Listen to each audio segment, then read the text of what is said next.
Prime division ન્યૂઝમાં આપનું સ્વાગત છે। ધોમધકતા તાપમાં નખત્રાણા વેપારી મંડળે લોકોની આંતરડી ઠારવાનું કામ કર્યું। નખત્રાણા ખાતે નખત્રાણા વેપારી મંડળ દ્વારા અહીંના બસ સ્ટેશન પાસે ધૂમધકતા તાપમાં લોકોને ઠંડક આપે એવી મીઠી છાશ તથા ઠંડા પાણીનું કેન્દ્ર ચાલુ કરી નખત્રાણા વેપારી મંડળે લોકોની આંતરડી ઠારવાનું ઉમદા કાર્ય કરેલ છે। આ છાશ કેન્દ્ર અસહ્ય તાપમાં રણમાં મીઠી વીરડી સમાન સાબિત થઈ રહી છે। દૂર દૂરથી આવતા પ્રવાસીઓ તેમજ વટેમાર્ગુઓને ધૂમધકતા તાપ અને ગરમીમાં મીઠી છાશ પી વેપારીઓને આશીર્વાદ આપતા જાય છે।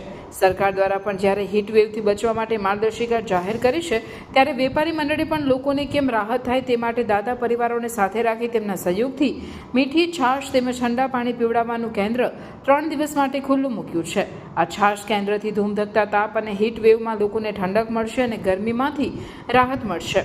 આ છાશ કેન્દ્રના શુભારંભ પ્રસંગે નખત્રાણા વેપારી મંડળના પ્રમુખ હેમેન્દ્રભાઈ કંસારા, મહામંત્રી અરવિંદભાઈ રૈયાણી, વિશનજીભાઈ પલન, ગૌરીભાઈ સોની, જયેશભાઈ કટ્ટા, લાલજીભાઈ રામાણી, ચંદનસિંહ રાઠોડ, નવુભા સોઢા, ગોવિંદભાઈ સોની, દલપતભાઈ પંચાલ, પ્રાગજીભાઈ ઠક્કર, છગનભાઈ ઠક્કર સહિતનાઓએ ઉપસ્થિત રહી વ્યાપારી મંડળ તેમજ દાતા પરિવારના સહયોગથી છાશ કેન્દ્ર ખુલ્લું મૂક્યું છે અને આ કામને લોકોએ બિરદાવ્યું હતું।